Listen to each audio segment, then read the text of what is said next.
చాలా చక్కటి మాట. క్షమించడం మనం ఏం చేయాలి? అది క్షమించడం ఏం చేయాలి? మనం నేర్చుకోవాలి. అందుకే దూత మరియమ్మ గారి దగ్గరికి వెళ్ళిన తర్వాత మరియమ్మ గారితో మాట్లాడుతున్న మాట ఏంటంటే, నీకు శుభము కలుగునుగాక.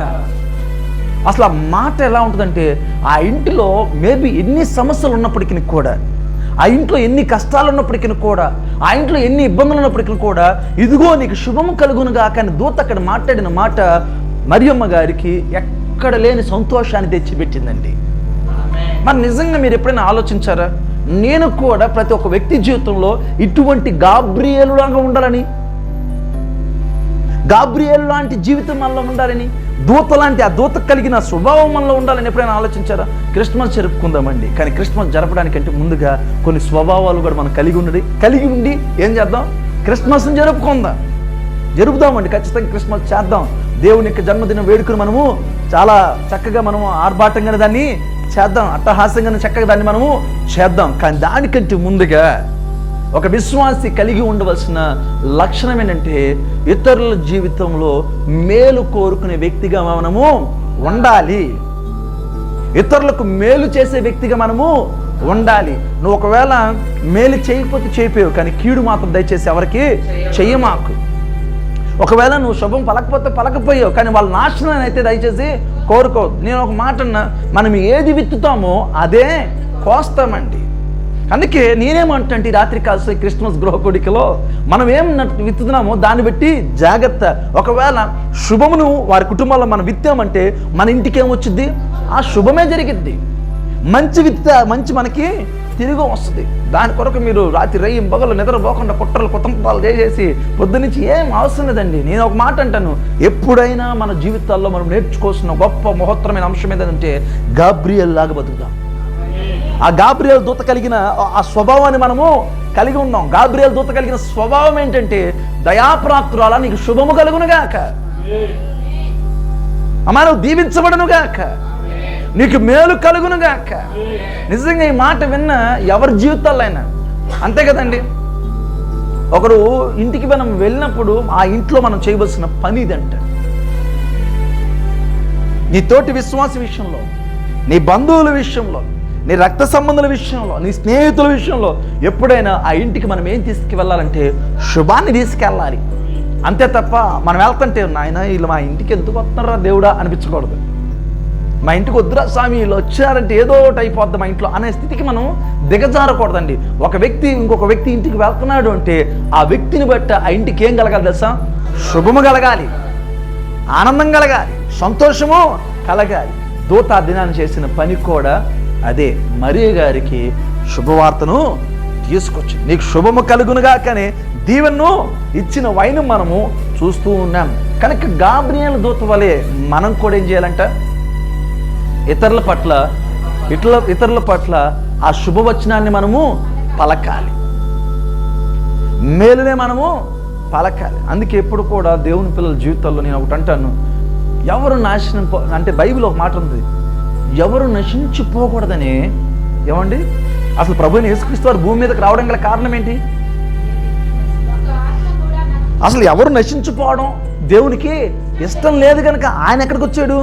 భూమి మీదకి వస్తే నువ్వేమంటున్నావు? వాళ్ళు నాశనం అయిపోవాలి, వీళ్ళు నాశనం అయిపోవాలి, అట్ట అయిపోవాలి. అయ్యో మరి అదే మరి దేవుని చిత్తాన్ని నువ్వేం చేసినప్పుడు అర్థమైందండి. నీ నోట్లో ఒక నాశనం అయిపోవాలని నువ్వు కోరుకుంటే వాళ్ళు నాశనం అయిపోతారు. నేను చూస్తాను కల్లారా, నా కళ్ళ ముందు నాశనం అయిపోవడం, ఇది నిజంగా అప్పుడు వాళ్ళు నాశనం అయిపోవడం వల్ల నువ్వేం చేసినట్టు?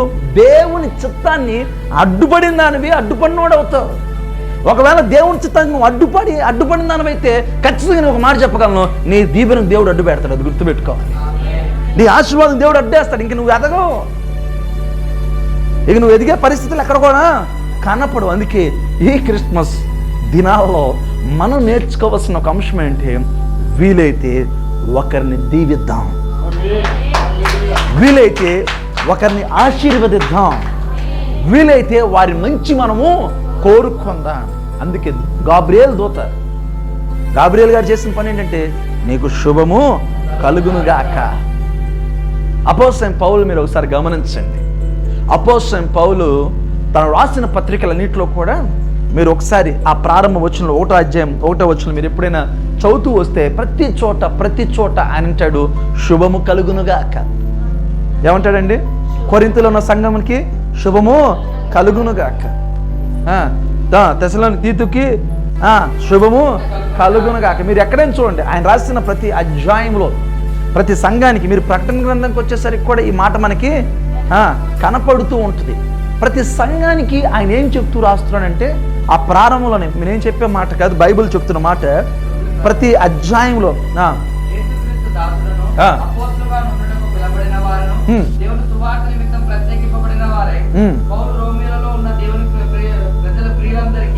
రోమీలో ఉన్న దేవుని ప్రియులకున్నందుకు అలాగే ప్రజలందరికీ ఏం చెప్తున్నాడు? చూడండి, ఆయన ప్రతి పత్రికలో కూడా పౌలు గారు ఆయన పత్రికలు రాస్తూ ప్రతి ఒక్కరికి చెప్పిన మాటని చెప్పండి.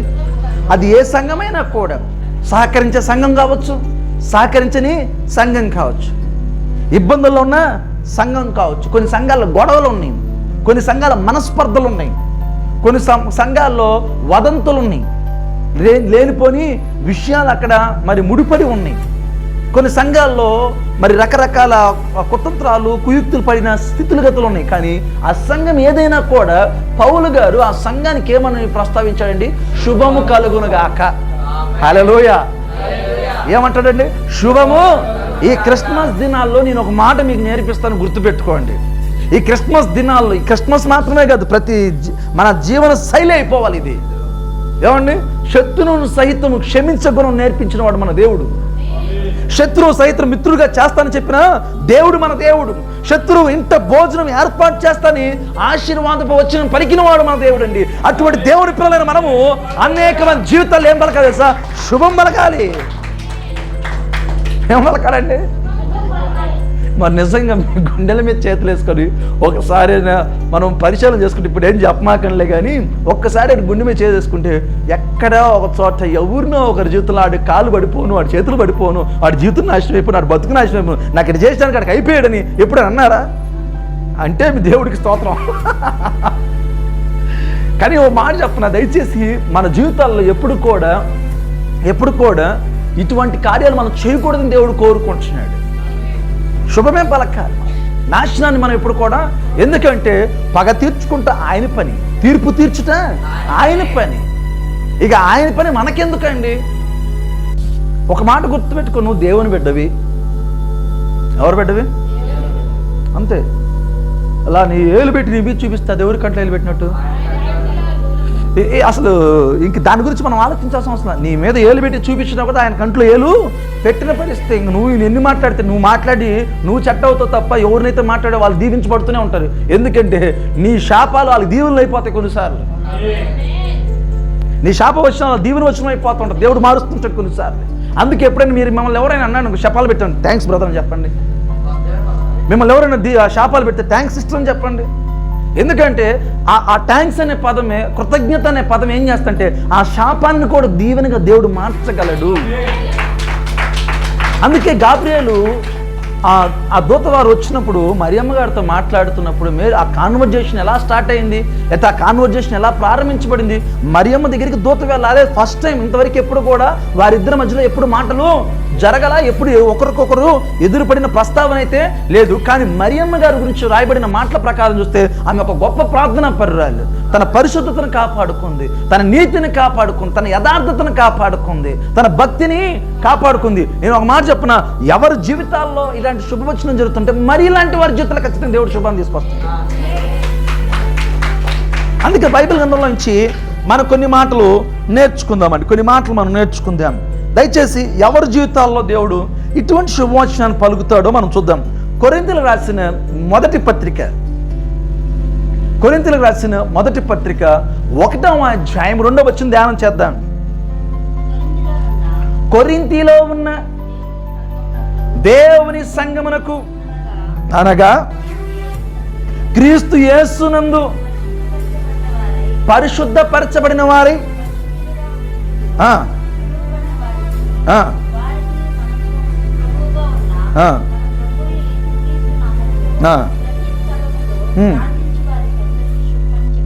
దేవుడికి మహిమ కలుగును గాక. ఈ శుభవచనం ఎవరికి అంటే ఆయన మాట్లాడుతున్నాడు, ఎవరికి శుభవచనం అంటే పరిశుద్ధులందరికీ. ఎవరికండి ఈ శుభవచనం? ఎవరికి? పరిశుద్ధులందరికీ. అంటే మరి ఆ శుభవచనం వెళ్ళడానికి గల కారణం ఏంటో, గాబ్రియేలు దూత ఆ శుభవచనాన్ని ఆమెతో పంచుకొని నీకు శుభము కలుగునుగాక అని చెప్పడానికి గల కారణం ఏంటంటే, మరియమ్మ గారి జీవితం గురించి మనం మాట్లాడుతున్నాం. ఆమె పరిశుద్ధురాలు గనక. ఈ దినాన నీ జీవితంలో కూడా ఇటువంటి శుభమును చూడాలని ఆశపడితే, ఇటువంటి శుభవచనం వినని ఆశపడితే, లేకపోతే శుభం కలుగునుగాక అని ఆ ఆశీర్వాదం వచనము నీవు నీ ఇంటి వారు అనుభవించాలంటే ఒకటి గుర్తుపెట్టుకోవాలి, మనము మన ఇంటి వారితో ఆ పరిశుద్ధతను కలిగి ఉండడానికి ప్రయత్నం చేయాలి. హల్లెలూయా. ఏంటంటే ఆ పరిశుద్ధతను కలిగి ఉండటకు ప్రయత్నం చేయాలి. అందుకే పౌలు అంటున్నాడు, పరిశుద్ధులందరికీ ఏం కలుగును గాక. అందుకు మరి మన జీవితంలో ఆ శుభం కలగాలంటే మనం ఏం చేయాలంట? పరిశుద్ధులుగా ఉండుటకు ప్రయాసపడాలి.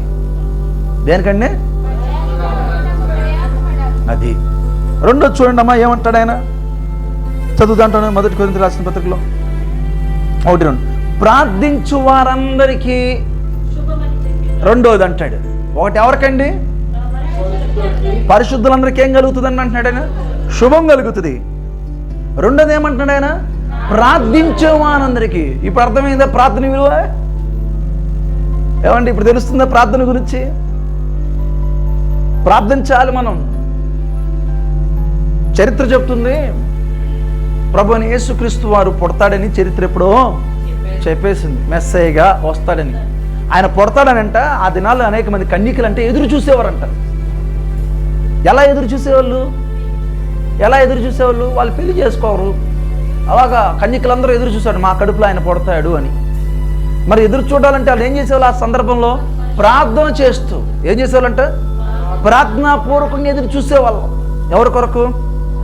రాబోతున్న మెస్సయ్య కొరకు. ఆ మెస్సయ్య మా గర్భంలోనే పుడతాడు, మేమే వారిని ఏం చేయాలి? కనాలి. దేవుడి మహిమ కలుగును గాక. ఏమంటండి?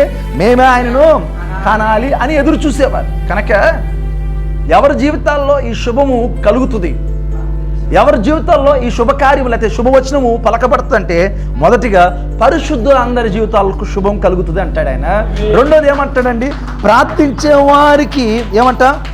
ఈ శుభము కలుగుతుంది. మీరు ఒకవేళ 2 కొరింథీయులకు రాసిన పత్రికలో కూడా, కొరింథీయులకు రాసిన 2వ పత్రిక 1:1 కూడా ఈ పదం ఉంటుంది, పరిశుద్ధులందరికీ అంటాడు మళ్ళీ ఆయన. ఎక్కడండి? ఎక్కడ? ఏమంట? 1 కొరింథీయులకు రాసిన పత్రిక 1:1 కూడా ఈ పదము పరిశుద్ధులు అనే పదం వాడబడుతుంది. అలాగే ఎఫెసీయులకు రాసిన పత్రిక 1:1 చూడండి. ఇప్పుడు అక్కడ కూడా ఈ పదం ఉంటుంది, ప్రస్తావన. ఏ మాట? పరిశుద్ధత అనే మాట. ఎఫెసీయులకు రాసిన పత్రిక 1:1.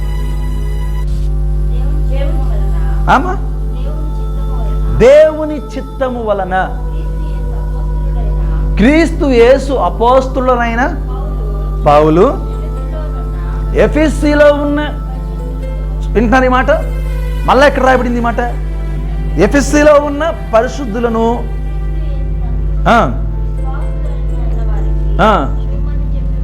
అర్థమైందండి? ఎన్నిసార్లు ప్రస్తావించబడింది పరిశుద్ధత? 1 కొరింథీలో ప్రస్తావించబడింది, 2 కొరింథీలో ప్రస్తావించబడింది, ఎఫెసీ సంఘంలో కూడా ఈ మాట ప్రస్తావించబడింది. అంటే అర్థం చేసుకోండి, పరిశుద్ధతకు దేవుడిస్తున్న ప్రాధాన్యత. అర్థమైందండి? పరిశుద్ధతకు దేవుడిస్తున్న ప్రాధాన్యత. నేను పరిశుద్ధుడై ఉన్నాను ప్రకారం మీరు ఏమై ఉండండి? పరిశుద్ధులై ఉండండి. కనుక క్రిస్మస్ జరుపుకోవడం అంటే అందరూ జరుపుకుంటున్నారు ఈ దినాన. ప్రతి ఒక్కరు క్రిస్మస్ను జరుపుకుంటున్నారు. క్రిస్మస్ జరుపుకుంది ఎవరు? ప్రపంచంలో ద బిగ్గెస్ట్ ఫెస్టివల్ అంటే ఏదనంటే, మీరు ఒకవేళ చెప్పాలంటే క్రిస్మస్ అనేది, అంటే క్రీస్తు యొక్క పుట్టుక. ప్రపంచంలో అతి పెద్ద పండగ అది. పండుగ జరుపుకోవడం కాదండి ప్రాముఖ్యత, ఆ పండగ జరిపే వ్యక్తి యొక్క ప్రాముఖ్యత కావాలి ఇక్కడ. పండగ ఎవరి గురించో చెప్తున్నామో ఆయన పరిశుద్ధుడే. మనం ఎవరి కొరకైతే ఈ పండుగ చేస్తున్నామో, ఈ పుట్టినరోజు అయితే ఆయన పుట్టినరోజు చేసేంత గొప్ప వాళ్ళం అయితే కాదు, కానీ ఆయన పుట్టినరోజుని మనము ఏం చేస్తున్నాం? జ్ఞాపకము చేసుకొని. క్రిస్మస్ అంటే క్రీస్తు యొక్క మాస్ అంటే ఆరాధన. క్రీస్తు యొక్క ఆరాధన జరుపుతున్నాం ఇక్కడ. కనుక జ్ఞాపకం చేసుకుందాం. ఈ క్రిస్మస్ జరుపుతున్న మనం, లేకపోతే క్రిస్మస్ మనం అవి పురస్కరించుకుంటున్న మనము మన జీవితాల్లో ఏం కలిగి ఉన్నంట? పరిశుద్ధత. రెండోది ఏంటి? ప్రార్థన. మూడోది ఎఫెసీ సంఘంలో ప్రకారం మనం చూస్తే ఏమంటున్నాడు ఆయన? విశ్వాసులై ఉండాలి. ఎవరి జీవితంలో? ఎవరి జీవితంలో అండి? విశ్వసించేవారై ఉండాలి, నమ్మేవారై ఉండాలి. మనకేం తెలుసా? అనుమానం మొదటికి పుట్టి తర్వాత మనం పుట్టాం. ఏమండి, అర్థమైంది మీకు? మొదట ఏం పుట్టింది? అనుమానం. తర్వాత ఎవరు పుట్టినారు? ఎందుకు చెప్పండి ఈ మాట? మా కొడుకే పుడతాడు. ఏమో కొడుకో కూతురు నాకు అర్థమే కాల. ఎప్పుడైనా చూసారా? మనం ఎప్పుడైనా ఆలోచించేప్పుడు ఎలా ఉంటుంది సార్ ఆ యొక్క సన్నివేశం? నాకు ఇప్పుడు కూడా గుర్తుంది. మా పాస్టర్ అంటాడు, ఇబ్బందిలా కొడుకే.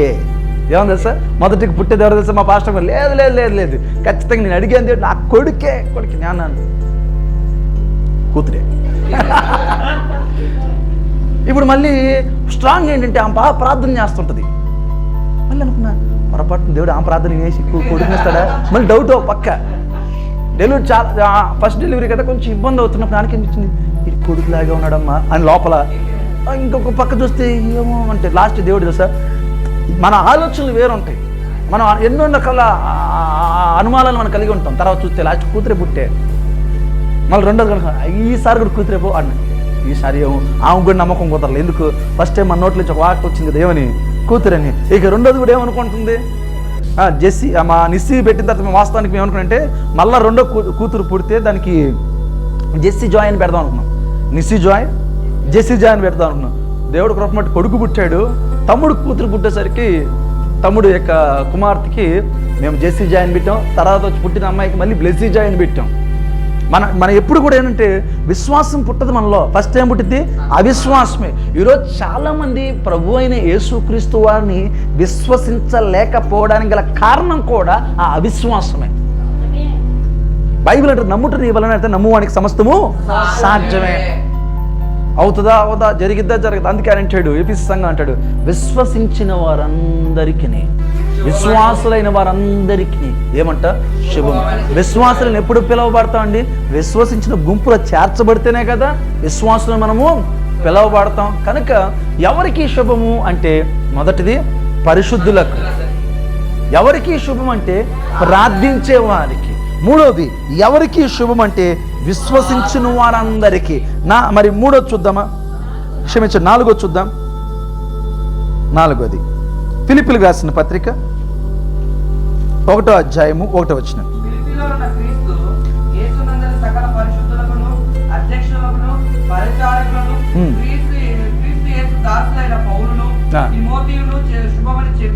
చూడండి ఏమంట?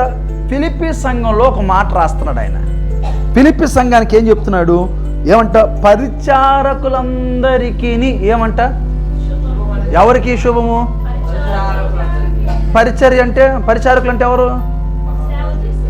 పరిచర్య చేసేవారు. కేవలం సేవకులు మాత్రమే కాదు. ఎవరండి? కేవలము సేవకులు మాత్రమే కాదు. పరిచారకులు అంటే సంఘములో ఎవరైతే వారి యొక్క సమయాన్ని వెచ్చించి దేవుని పని చేయడానికి ఇష్టపడతారో వారందరినీ కూడా ఏమంటున్నాం? పరిచారకులు. అర్థమైందా? పరిచయం చేయాలి, దేవుని పరిచయం చేయాలిగా. మరి దేవుని పరిచయంలో మనం కూడా పాలు పంపులు పొందాలిగా. మరి అందుకే ఎవరికి శుభము అంటే పరిచర్య చేసేవారికి. నువ్వు పరిచర్య చేయకపోతే నేను కూడా ఏం చేయలేదు. అర్థం చేసుకో. మా పరిచారకులు చాలా గొప్ప వాళ్ళు. అసలు ఈ మధ్య కనపడకుండా పోతున్నారు. మా మైకులు మేమే పెట్టుకుంటున్నాం, మా సాపలు మేమే వేసుకుంటాం, మా మ్యాట్లు మేమే వేసుకుంటున్నాం. అందుకే నవ్వుకుంటున్నారు వాళ్ళు పరిచారకులు. మా శుభాలు వెళ్ళిపోయినాయా అని. ఎవరికి శుభాలు చెప్తున్నాడు పౌలు? అర్థమైందండి? ఒకవేళ మీ జీవితంలో శుభం జరగాలంటే మీరు కూడా ఏమై ఉండాలి? ఎవరికి పరిచయం? పాస్టర్ గారికా? ఇది ఈ రోజుల్లో ఇదే అయిపోయింది పరిస్థితి. సేవకుడికి కాదు. ఒకటి గుర్తుపెట్టుకోండి, సేవకుడు దేవుడు చక్కటి 2 చేతులు ఇచ్చాడు, 2 కాళ్ళు ఇచ్చాడు, చేసుకోగలుగుతాడు. సేవకుడికి కాదు చేయాల్సింది మీరు పరిచర్య. ఎవరికి? దేవుని పరిచర్య చేయండి. ఎవరి పరిచర్య? దేవుని పరిచర్య. దేవుని పరిచర్య చేయడం మనం ఏం చేయాలి? నేర్చుకో. అందుకే ఎవరికి శుభవచనము అంటే, ఎవరికి శుభం కలుగుతుందంటే ఎవరికంటాడు ఆయన? పరిచర్య చేయువారికి. అందుకే సంగమా మరి ఒకసారి ఆలోచించండి. మనం ఎట్టి పరిచర్యలో మనం సంఘంలో పాలు పంపులు పొందామో, ఎట్టి పరిచర్య మనం చేస్తున్నామో, ఎట్టి రకంగా పరిచర్యకి సహకారులుగా ఉన్నామో కూడా మనం ఏం చేయాలి, కొన్నిసార్లు ఆలోచించాలి. అందుకే ఈ శుభం ఊరికే రావట్లా, ఈ శుభవార్త లేకపోతే ఈ శుభకరమైన లేకపోతే దీవెనకరమైన వాక్కు ఊరికి రావట్లా, పరిచర్య చేసే గుణము కూడా కలిగి ఉండాలి అని దేవుడు యొక్క వాక్కు సెలవిస్తూ ఉన్నాడు. మీరు ఒక మాట చెప్తాను, మీరు ఇన్ని మాటలు అంటున్నారు కదా, మీరు ఎన్నో కారణాలు చెప్తుంటారు దేవుని పని చేయమంటే. ఆరోగ్యం సహకరించలేదనో, సమయం లేదనో, లేకపోతే ఇంకొక కారణాలు చెప్తారు కదా. నేను మా పాస్టమ్ గారు చూపించాను, నేను బెంగళూరు వెళ్ళాను లాస్ట్ మంత్. వెళ్ళిన తర్వాత నేను కారు కోసం వెయిట్ చేస్తాను, నేను ఇంటికి రావాలి, కారు రాలా, చాలా లేట్ అయిపోయింది, 1/2 అవర్ లేట్ అయింది. నేను బెంగళూరులో ఉన్నప్పుడు ఐటీ పార్క్ దగ్గర బస్ స్టాప్ ఉంటుంది, ఆ బస్ స్టాప్ దగ్గర కొంచెం ముందుకు వెళ్ళాను, బాగుంటుంది ప్లేస్ ఉంది. వెళ్ళిన తర్వాత ఒక ఆయనకి హ్యాండిక్యాప్డ్ అండి, కాళ్ళు పూర్తిగా చచ్చుబడిపోయి, ఆయన చిన్న నిక్కర్ వేసుకొని షర్ట్ వేసుకున్నాడు. సర్లే వాళ్ళు నిలబడుకొని ఆ రోడ్డు పక్కన నుంచి చూస్తున్నాను, నాకు ఆ షాపే కనబడతా ఉంది. మీరు నమ్ముతారా, ఆ వ్యక్తి దగ్గరికి ఎందుకో మాట్లాడని చెప్పి వెళ్ళానండి. వెళ్ళిన తర్వాత ఆయన పంచర్ షాప్, అది సైకిల్ పంచర్లు వేసుకున్నాడు. చూస్తే ఆ షాప్కి ఈ పక్క వాక్యాలు ఇచ్చాడు, ఈ పక్క వాక్యాలు అందించాడు.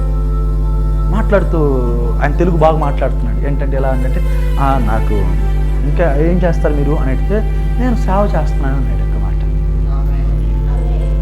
మరి కాళ్ళు ఇలా ఎలా అంటే, ఏం లేదు పాస్టర్ గారు, నాకు ఇది ఉంది తోపడబండి, నేను దేవుడు చేతులు ఇచ్చాడుగా, ఏమన్నా తెలుసు అంత హ్యాపీగా, నాకేం ఇచ్చాడు దేవుడు, 2 కాళ్ళు, ఇక్కడి నుంచి ఏం లేవు, చిన్న కాళ్ళు, అది మనం అంటే పోలియో వచ్చింది, పోలియో, ఆ కాళ్ళు లేవు సరిగ్గా. ఆయన అన్నాడు, నాకు దేవుడు ఏమిచ్చాడు, చేతులు ఇచ్చాడుగా. కూర్చొని ఆ కాయలు కట్టేసింది. ఎంత కొన్నిసార్లు కాలు తట్టి నీడ్చుకోవాలి కదా, అదంతా రాపిడైపోయి పట్టుకుంటే చాలా మొద్దు పారిపోయింది ఆ చర్మం కూడా. కానీ ఆ 2 కాళ్ళు సరిగ్గా లేకపోయినా కూడా ఏం చేయడానికి ఇష్టపడతానండి. ఒకసారి మనం ఆలోచించాలి, మనం కొంచెం మెదడుతో ఆలోచించగలాలి కొన్నిసార్లు. ఎందుకంటే ఎక్కువ శాతం మనం ఈ మెదడుతో ఆలోచిస్తుంటాం, కానీ ఈ మెదడుతో ఆలోచించాం. ఇది దీంతో ఆలోచిస్తే, నేను చేస్తుంది దేవునికి కదా ఈ పరిచర్య, నేను దేవుని పని కదా చేస్తుంది, నేను మనుషులను మెప్పించడానికి కదా చేస్తుంది, ఇది దేవుని పని కనుక తను తగిన దీవెన దేవుడు ఖచ్చితంగా ఇస్తాడండి. దేవుడి మహిమ కలిగిన కనుక క్రిస్మస్లో మనం గాబ్రియల్ గారు చేసిన ఈ పని మనం కూడా చేయాలి. చేయడానికి ఇష్టపడితే, అంటే ఇతరుల జీవితంలో ఆ శుభాన్ని, ఆ మేలును, ఆ మంచిని కోరుకుంటే దేవుడు మన జీవితంలో ఎప్పుడు ఇస్తాడని కూడా మాట్లాడుతున్నాం. కనుక ఫిలిప్పీ 1 ప్రకారం ఏంటంటే, పరిచర్య చేసే గుణం కలిగిన వారికి ఏం కలుగుతుంది, శుభం కలిగిద్ది. తీతుకు రాసిన పత్రిక 1:3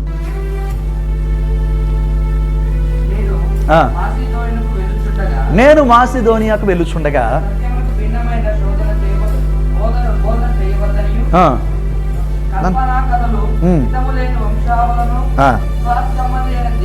ఒకటి మూడేనా చదువుతుంది.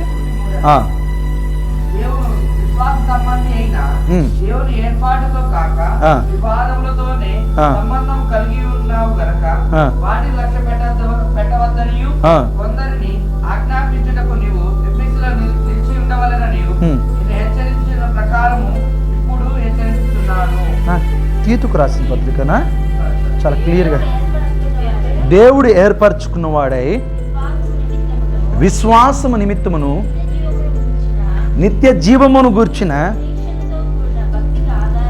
నిరీక్షణతో కూడుకున్న భక్తికి ఆధారమగు సత్య విషయమైన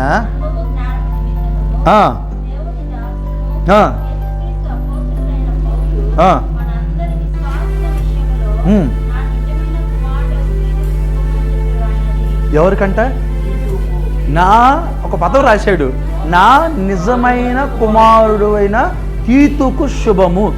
ఇక్కడ ఒక మాట గుర్తుపెట్టుకోవాలి, దానికి అర్థం ఏంటంటే నా నిజమైన ఆత్మీయ కుమారుడు. ఏ కుమారుడైనా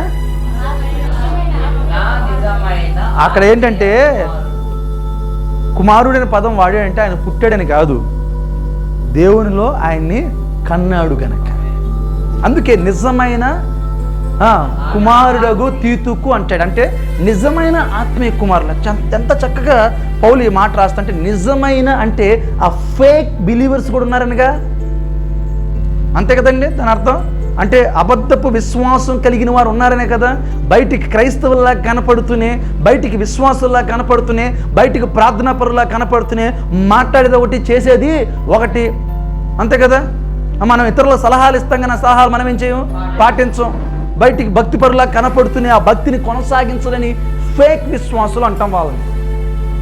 ఇటువంటి విశ్వాసుల గురించి మాట్లాడతా పౌలు, నా నిజమైన ఆత్మీయ కుమారుడైన తీతుకు. నేనంటాను, మనము నిజమైన ఆత్మీయ కుమార్తెలుగా మనము ఉన్నామా? ఒకవేళ నిజమైన ఆత్మీయ బిడ్డలం మనం దేవునికి అయితే, వారికి దేవుడు చెప్తున్న మాట, నీకు శుభము కలుగును గాక. అందుకే భక్తి ఎప్పుడు కూడా ఫేక్ భక్తి దేవుడు ఇష్టపడడు. ట్రూ భక్తి అంటే నిజమైన విశ్వాసాన్ని దేవుడు ఇష్టపడతాడు. అందుకే క్రిస్మస్ దినాల్లో దూత తెచ్చిన ఈ శుభవర్తమానంలో మనం నేర్చుకోవాల్సిన అంశాలు ఇవి. ఏమంట? నిజమైన భక్తి. ఇంతవరకు ఏ భక్తి చేసామో ఒకసారి మనం కూడా ఏం చేయాలి, పరిశీలన చేయాలి. ఇంతవరకు ఎటువంటి భక్తిని మనం కొనసాగించామో పరిశీలన చేయాలి. కనుక ఆయన అంటాడు, నిజమైన కుమారుడైన తీతుకు. అందుకే నేను కొంచెం జోడించి అంటున్నాను, నిజమైన ఆత్మీయ కుమారులమై ఉండాలి, నిజమైన ఆత్మీయ బిడ్డలమై ఉండాలి. సంఘంలో ఎప్పుడు కూడా దేవుడు చక్కటి మందిరాన్ని నీకు ఇచ్చాడు, చక్కటి సంఘాన్ని నీకు ఇచ్చాడు. ఆ సంఘంలో నువ్వు ఎలా ఉండాలంటే, ఎప్పుడు కూడా నువ్వు ఫేక్గా ఉండమాకు, ఫేక్ భక్తిని నీ సంఘంలో ఎప్పుడు కూడా కొనసాగించు మాకు. అర్థమైందండి? ఫేక్ భక్తి అంటే మనం ఇక్కడ దాన్ని ఇంకేం చెప్పాలి మీకు అర్థమే చెప్తాను, వినండి. మందిరంలో దేవుని పాటలు పాడతాం, అటు సినిమా పాటలు పాడతాం, మందిరంలో సమాధానం గురించి మాట్లాడతాం, కానీ మనం ఎవరితో కూడా సమాధానంగా ఉండం. అర్థమైందండి? దేవుడు తలాంతులు చాలా ఇచ్చుంటాడు. మేబీ కొంతమందికి మాట్లాడే తలాంతు, కొంతమంది పరిచయం చేసే తలాంతు, కొంతమందికి ప్రార్థించే తలాంతు, కొంతమంది పాడే తలాంతు. దేవుడు నాకు పాడే తలాంతు ఇచ్చాడు కనుక నేను పాడతాను. నా దేవుంది పాడే తలాంతు అంటే దేవుడు ఆ తలాంతుని ఇచ్చింది దేని కొరకు తెలుసా? దేవుని పాటలు పాడడానికి. ఒకవేళ మీకు వాయిద్యాలు వాయించి తలాంతు దేవుడు ఇచ్చాడు. దేనికి ఇచ్చాడు తలాంతు అంటే, ఖచ్చితంగా దేవుని సన్నిధిలో ఆ వాయిద్యాలు వాయించి దేవుని నామానికి మహిమ తేవడం. నేను ఎంతోమంది మ్యూజిక్ డైరెక్టర్స్, క్రైస్తవ సంబంధించిన మ్యూజిక్ డైరెక్టర్స్ చూసారండి. దేవుని పాటలు ప్రారంభంలో భలే చేసేవాళ్ళు వాళ్ళు. ఇప్పుడు ఏమైపోయారు తెలుసా? ఆఫర్లు వచ్చేసరికి అన్నీ వదిలిపెట్టి వెళ్ళిపోయారు. మళ్ళీ ఎక్కడ కూడా వారు కనపడిన దాఖలాలు లేవు. కొంతకాలం కనపడ్డాడు, కొంతకాలం తర్వాత ఏం చెప్పారు, కనపడిన దాఖలాలు లేవు. అందుకే నేనంటాను, దేవుడు నీకు ఇచ్చిన తలాంతు మేము సక్రమంగా ఏం చెయ్యి వాడు. అందుకే నేను అంటాను, నాణ్యానికి రెండు వైపులు ఏముంటుందంట, ఒకటి బరుసు. కానీ నేను అంటాను, నాణ్యానికి రెండు వైపులు బొమ్మ బరుసు ఉంటుంది. ఇక్కడ మన జీవితంలో బొమ్మ బరుసులా ఉంటే బొమ్మ అయినా ఉండాలి, లేదా బరుసు అయినా ఉండాలి. అందుకే అంటాడు, ఉంటే వెచ్చగానే ఉండు, లేదా చల్లగానే ఉండు. అది కదా. మీరు ఒకసారి నా యూట్యూబ్ తీయండి. ఒకసారి యూట్యూబ్ ఛానల్ తీసిన తర్వాత మీకు మన చర్చ్ ఛానల్ ఉంది కదా, మీరు ఎక్కడైనా ఆ యూట్యూబ్ ఛానల్లో దేవునికి సంబంధించింది కాక ఇంకేమైనా చూడగలుగుతారు మీరు? నన్ను ఎక్స్పోజ్ చేసుకునేది ఎక్కడ? నేను ఎక్స్పోజ్ అయ్యే ఉంటాయా? ఉంటే వాక్యం ఉంటుంది, ఉంటే దేవుని మాట ఉంటుంది. దాన్ని దేవుడు నాకు ఇచ్చింది, దాని కొరకే వాడతాను. అదే మనది క్రీస్తు ఆరాధన మందిరం, CHW మినిస్ట్రీస్. పైన టైటిల్ ఏంటి? క్రీస్తు. కానీ దాంట్లో ఆరాధన లేకపోతే ఎట్లా? దేవుని ఆరాధన లేకపోతే ఎట్టండి? పేరుకు తగ్గ స్థితి అక్కడ మనకి కనపడాలి. అదే నిజమైన అంటాం. ఏదంట? నిజమైన అనే పదం. అందుకే పౌలు తీతు గురించి ఏం మాట్లాడతాడు? నాయన ఎంతోమంది ఉన్నారు నాయన ఇక్కడ, కానీ నువ్వు మాత్రం ఎవరంటే నా నిజమైన కుమారుడివి, నీకు శుభం కలుగును గాక. దేవుడికి కూడా పిలవబడిన వారు అనేకులు, ఏర్పరచబడిన వారు కొందరే. అందుకు దేవుడు మన దగ్గర ఏం కోరుకుంటే, ఆయనకి పిల్లలుగా, నిజమైన బిడ్డలుగా, ఏమండి, నిజమైన పిల్లలుగా ఉండడానికి దేవుడు ఇష్టపడుతున్నాడు. నిజమైన పిల్లలుగా మనం ఆయన కొరకు బ్రతకడానికి దేవుడు ఇష్టపడుతున్నాడు. రండి కిందకి వెళ్దాం. యోహాను రాసిన 2వ పత్రిక 1వ అధ్యాయం 1వ వచనం. యోహాను రాసిన 2వ పత్రిక 1:1.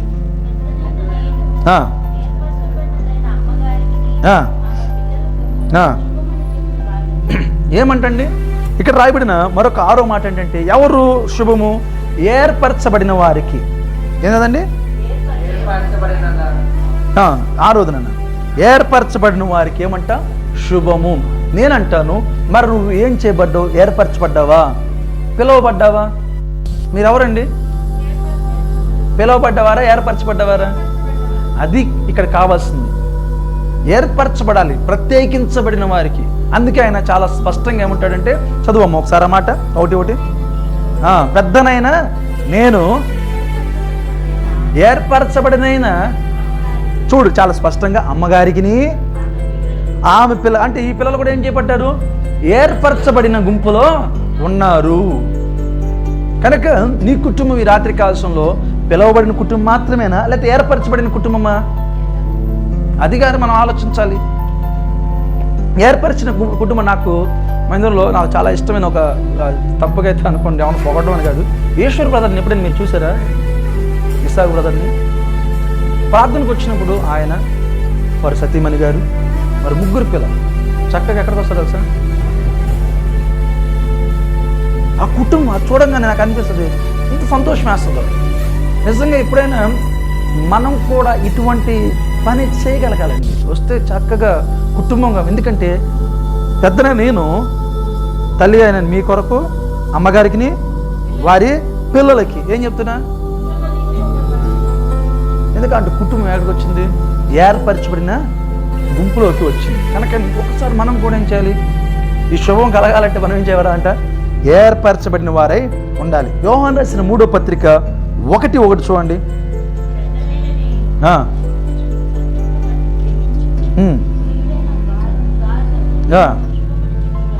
ఎవరికి? దేవుని ప్రియమైన వారికి. అర్థమైందండి? దేవునికి ప్రియమైన వారు. ఎవరు దేవుడికి ప్రియమైన వారు? దేవుడు ప్రేమించేవారికి, దేవుణ్ణి ప్రేమించేవారికి. కనుక ఎవరికి శుభం కలిగిద్ది? దేవుణ్ణి ప్రేమించే వారి జీవితంలో ఏం కలిగిద్ది అంటాడైనా? శుభము. యూదా రాసిన పత్రిక 1:1 చూడండి.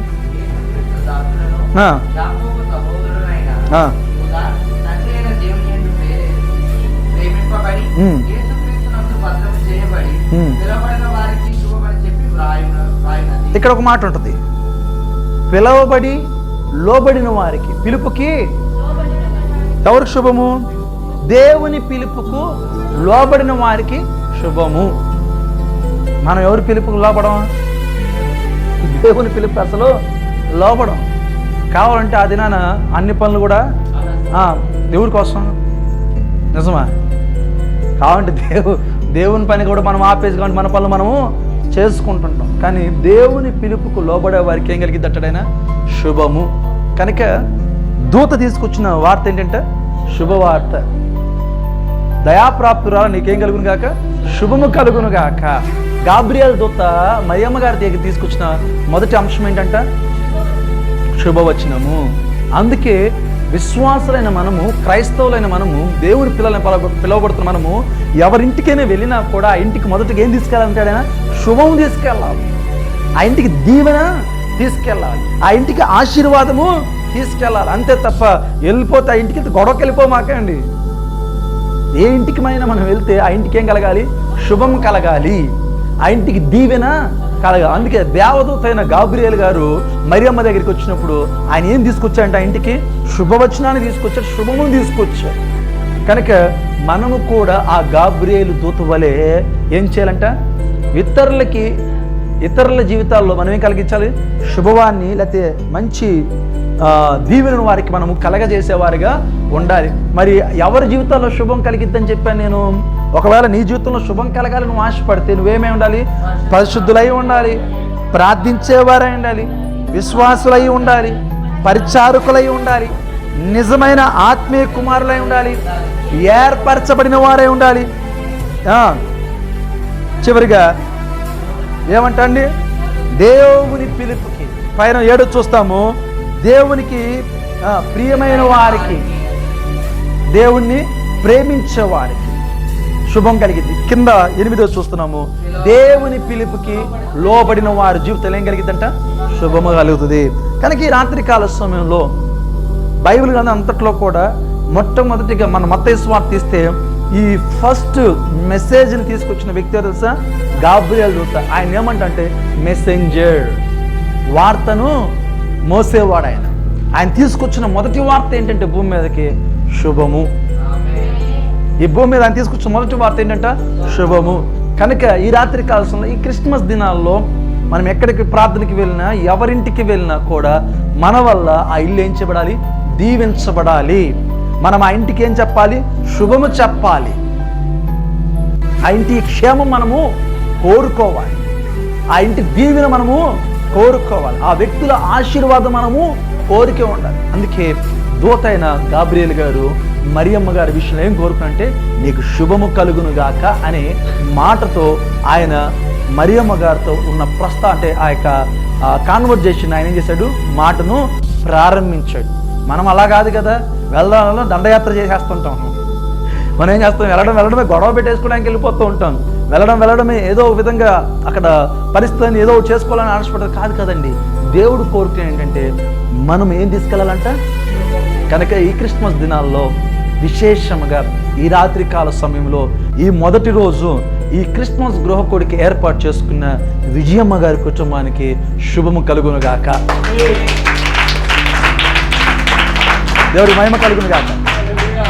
ఎందుకంటే ఈ క్రిస్మస్ ఆరాధన ఇక్కడి నుంచే ప్రారంభం అవుతా ఉంది. ఈ నెల అంతా కూడా మనం ఏం చేయబోతున్నాం? ఒక్కొక్క ఇంట్లో ఈ ప్రార్థన జరుగుతూ ఉంది. కనుక ఇది ఇక్కడి నుంచి ప్రారంభమైంది. కనుక దేవుడు ఇక్కడి నుంచే ప్రారంభించబడిన ఒక మాట ఏంటంటే, దేవుడు అంటాడు, మేబీ ఎందుకు ఈ రాత్రి కలిసి ఈ చేంజ్ జరిగింది తెలియదు, కానీ మొదటి రోజు ఆమె పేరు రావడం జరిగింది. కానీ అంటాడు, అక్కడ మాట్లాడే మాట దేవుడు నీతో కూడా మాట్లాడుతున్నాడు. అక్క ఏమని తెలుసా? దయాప్రాప్తురాల నీకు శుభము కలుగును గాక. మేబీ విజయమ్మ గారి జీవితంలో మాత్రమే కాదు, ఈ రాత్రి ప్రార్థనకు వచ్చిన మన కుటుంబాల్లో కూడా దేవుడు ఆ శుభమునిచ్చును గాక.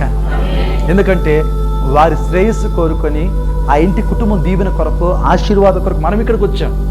కనుక వచ్చాం కనుక దేవుడు ఉట్టిగా పంపాడు. ఖచ్చితంగా దేవుడు తన దీవెన మనకిచ్చి పంపించబోతున్నాడు. కనుక ఈ రాత్రి కాల్సిన ప్రియమైన దేవుని బిడ్డలారా, చేరి వచ్చిన మనమందరం కూడా దేవుని సన్నిధిలో తల ఉంచినట్టయితే ప్రార్థించుకొని గాబ్రియేలు వారు కలిగిన అట్టి మనసు మనం కూడా కలిగి ఉందాం. ఎట్టి మనసు అండి? గాబ్రియేలు గారు కలిగిన అట్టి మనసు మనం కూడా కలిగి ఉండడానికి ప్రయత్నం చేద్దాం. తల ఉంచుదామా? ప్రార్థన చేద్దాం. అందరం కూడా ప్రార్థన చేద్దాం. అందరూ ప్రార్థన చేద్దాం. ప్రభువా, అయ్యా నిజంగా మా జీవితాల్లో కూడా శుభం కలగాలి అంటే 8 విషయాలు ఉన్నాయి. ఆ 8 విషయాలు మేము కూడా పాటించడానికి కృప చూపించండి అయ్యా. పరిశుద్ధులై ఉండడానికి, ప్రార్థనాపరులై ఉండడానికి, విశ్వాసంలో ఉండడానికి, ఆత్మీయ కుమారులుగా ఉండడానికి, పరిచర్య చేయడానికి, నిన్ను ప్రేమించే వారిగా ఉండడానికి తండ్రి అయ్యా, మా ఏర్పరచబడిన గుంపులో ఉండడానికి అయ్యా సహాయం చేయండి. మేము అలా ఉండడానికి కృప చూపించండి అయ్యా. అడుగుదామా దేవుణ్ణి? ప్రార్థన. దయగల దేవా, కృపగల తండ్రి, రక్షక, నీ కొందనాలు. రాత్రి కాలం తండ్రి నీ మాటలు వినడానికి మీరు మమ్మల్ని అయ్యా ఈ ప్రాంతానికి, ఈ గ్రామానికి మీరు మమ్మల్ని తండ్రి ఇక్కడ చేరి వచ్చిన ప్రతి ఒక్కరిని దీవించండి, ఆశీర్వదించండి అయ్యా. విశేషము తండ్రి ఈ రాత్రి కాల సమయంలో ఈ క్రిస్మస్ గృహ కూడికను ఏర్పాటు చేసిన విజయమ్మ గారి కుటుంబాన్ని జ్ఞాపకం చేసుకోండి అయ్యా. వారి సహోదరుని జ్ఞాపకం చేసుకోండి, వారి సహోదరిని అక్కడ జ్ఞాపకం చేసుకోండి, వారి అన్నని తమ్ముళ్ళు జ్ఞాపకం చేసుకోండి తండ్రి అయ్యా. వారి బిడ్డను జ్ఞాపకం చేసుకోండి తండ్రి అయ్యా. బిడ్డలందరి జీవితాల్లో శుభము కలుగునుగాక. ఈ క్రిస్మస్ దీవెన ఆ కుటుంబాలకు కలుగునుగాక అయ్యా. మరి విజయమ్మ గారి బంధువులందరికీ, రక్త సంబంధం అందరికీ కూడా తండ్రి ఇటు శుభము పలుకుతున్నాం తండ్రి. దేవుని దీవెన వారికి ప్రాప్తించునుగాక, దైవ కృప వారికి ప్రాప్తించునుగాక, ఆరోగ్యము వారికి ప్రాప్తించునుగాక. ఈ కృపా కనికరాలు కప్పు చెప్పుకుంటూ ఇదిగో తండ్రి చేరి వచ్చిన ప్రతి బిడ్డని జ్ఞాపకం చేసుకొని ఇక్కడ చేరి ప్రతి ఒక్కరి కుటుంబాల్లో అట్టి దీవెన, అట్టి ఆశీర్వాదాన్ని ఇచ్చి నడిపిస్తారని, ఈ క్రిస్మస్ దినాల్లో ఇంకా అనేకమైన పాఠాలు మేము నేర్చుకోవడం మాత్రమే కాదు, అలా ఉండడానికి కూడా ఇష్టపడుతుండగా కృప చూపించమని, దయ చూపించమని మా రక్షకుడును మహోన్నతుడును జీవాధిపతి అయిన యేసు నామములో అడుగుతున్నాము తండ్రి. ఆమేన్, ఆమేన్.